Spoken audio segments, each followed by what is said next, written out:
Where you rank Kobe Bryant is up to you. Most have him third behind Jordan and LeBron as far as guards and wings go. Some don't even have him top 5. One thing I feel that's undeniable, he's one of the most savage players of all time. Now, when I say savage, not only do I mean physical toughness, but more so mentally and emotionally. The psychological warfare Kobe used is quickly becoming legendary. Let's take a look at why Kobe is the way he is. First thing I wanted to investigate was, is there a competitive gene? Why do some athletes seem to want it more? It appears through all the research that's been done, all the conclusions are very subjective.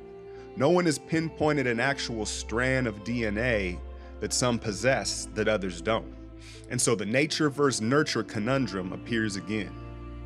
So I started to look for common personality traits in guys like Brady, Jordan, and Kobe.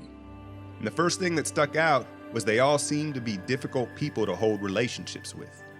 They have that edge, or what I like to call the asshole gene.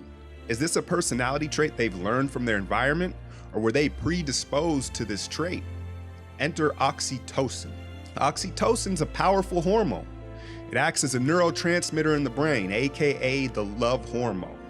It's released during sex, childbirth, and any kind of intimate bonding. It influences social behavior and emotion. Studies show that people with higher levels of oxytocin show more empathy and compassion. Without getting too far into the science, my hypothesis is people like Kobe, Brady, and Jordan have lower levels of oxytocin, which means they're less empathetic and compassionate towards others. Now, in our personal lives, as a friend, a father, or a brother, this could be considered a weakness. But as an athlete, I have no doubt it's a competitive edge. You simply care less about your opponents, giving you the ability to crush their spirits without blinking an eye. Now let's take a look at the nurture aspect of who Kobe is. Moving to Italy at 6 years old, I believe Kobe began to use basketball as his identity.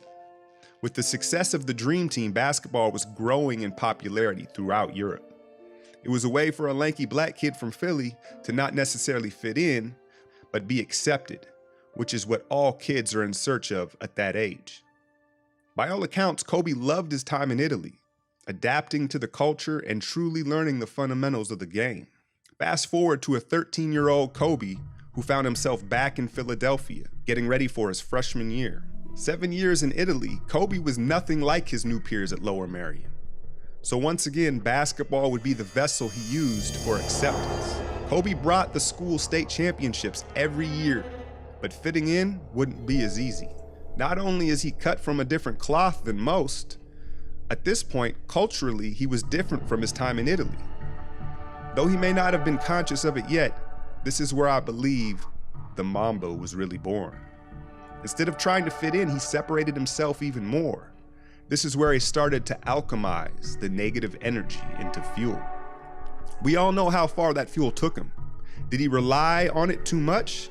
You know what they say, your greatest strength is your weakness.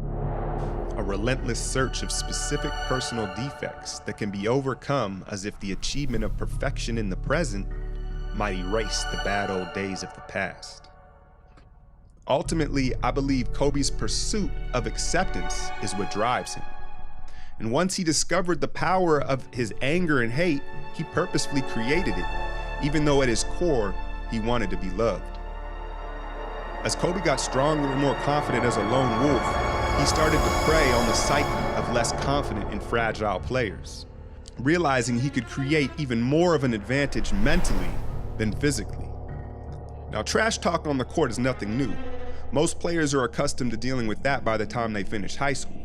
But Kobe was playing chess, not checkers. When engaged, he would lash out on the court, but it was the more subtle psychological tactics that would be most effective in building his aura. Story 1, Kobe breaks his wrist, by former Laker teammate John Celestin. Kobe was always the first person to practice, every day, arriving at least an hour and a half early. This would infuriate me because I wanted to be the first person to practice, just like I had always been at Villanova. I'm ashamed to say that I was excited the day after the injury because I knew there was no way number 8 would be the first to practice, if he would be there at all. But as I walked through the training room, I became stricken with fear, when I heard a ball bouncing. No, it couldn't be. Yes, it could. Kobe was already in a full sweat with a cast on his right arm and dribbling and shooting with his left. Story 2, the art of war. There's a theory that I credit to Rick Bucher that during one of the Olympic summers with a young Kevin Durant and Russell Westbrook just entering their prime, Kobe went out of his way to work with Russell Westbrook, playing one-on-one and working with him, and was just constantly in his ear, letting him know how good he was and how he needed to step up and be the man. The theory has it that Kobe was trying to drive a wedge between a young Westbrook and Kevin Durant, which would weaken this powerhouse Oklahoma City Thunder team. Okay, this is like the championship Lakers. So, I'm going to get there at 3 o'clock, and I want to make sure I make 400 made shots before I go back into the room, and then I sit in the sauna and I get ready for the game. Who do I see? I see Kobe Bryant, already working out. So once I set my foot across that line, I started working out. And so I worked out for a good hour and a half. And when I came off, after I was done, I sat down, and of course I still heard the ball bouncing. I look down, I'm like, this guy's still working out? So he was working out. Like, it looks like he was in a dead sweat when I got here. And he's still going. And it's not like his moves are nonchalant, lazy. He's doing like game moves, I sit there and I unlace my shoes. I'm like, I want to see how long this goes. So I sit out there and watch another 25 minutes. And he got done. I said, okay, I think I've seen enough. Go play, come back, get in the sauna, get ready for the game. That game, he drops 40 on us, okay? And after the game is over, I'm like, I have to ask this guy. Like, I have to understand, like, why he works like that. Right. So after the game is over, I'm like, hey, Kobe, like, why were you in the gym for so long? He's like, because I saw you come in.